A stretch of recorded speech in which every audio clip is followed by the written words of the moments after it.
Sup? Alright guys, so today I'm going to show you how to get the most out of your cell phone. For me, it happens to be the iPhone 11, but these things that I'm showing you are going to be something that you can use on any type of phone to get pro level results out of your consumer level cell phone. So hit that like, subscribe, bell notification so you can be back every time I'm dropping this buttery hotness, and let's get into it. I wake up, flex, thumb down, now check, no drip, this, tell them run it up.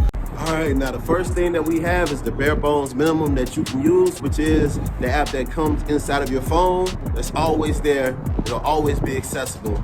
Nowadays, things have gotten pretty good with the cameras on the phones, and just using the app that's built in gives you enough. I'm using the front-facing camera right now.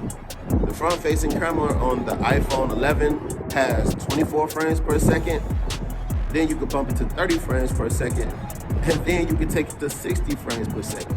Now, 60 frames per second is not going to get you the super epic slow-mo that most people are accustomed to using. As far as the camera on the iPhone goes, you have to understand that whatever camera your favorite vlogger is using, they do not have 60 frames per second in 4K.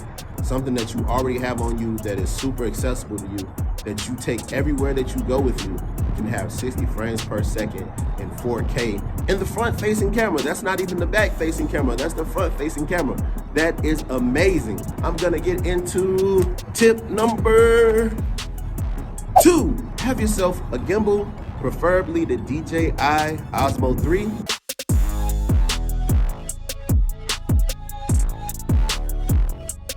Alright guys, so look, I had a whole part in the park where I was explaining to you guys why I do believe that you need the Osmo Mobile 3 from DJI because of the features that it has, from the face tracking, which I can give you an example of right now. Now this is perfect for when you have to vlog. That is why I love this DJI Osmo Mobile 3. This is the DJI Mimo app. And what I've done is I've selected something that I want to track, which happens to be my face. And as you can see, as I'm moving the gimbal, not touching anything at all, it is tracking and following the box with my face in it.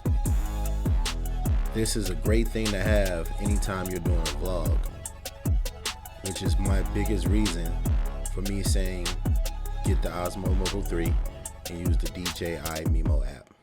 And after you get done with the face tracking, you also have the stabilization that you get from the gimbal. And of course, that leads me to the part where I get to tell you about cinematic B-roll. You want to make your shots very cinematic? Then the thing that you need to do is get Filmic Pro.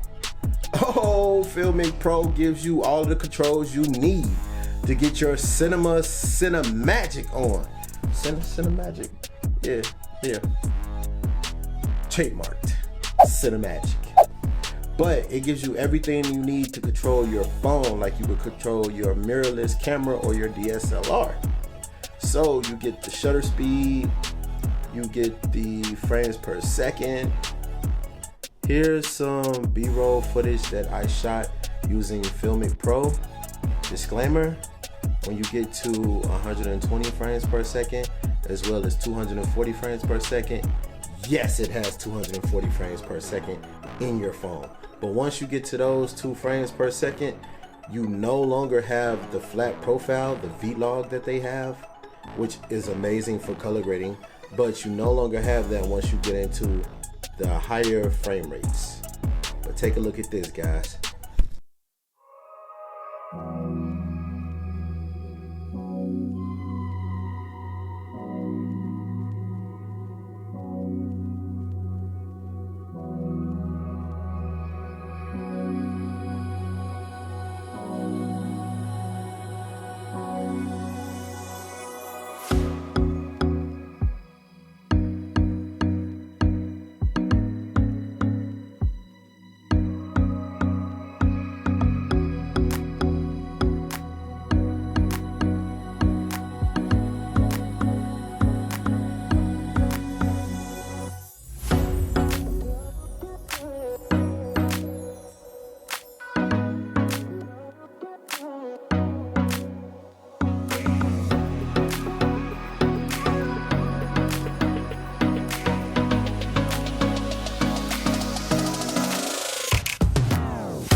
things you need to have to make your mobile phone work for you in a very cinematic way and vloggericious way. All right. So, with that being said, peace. Love you guys.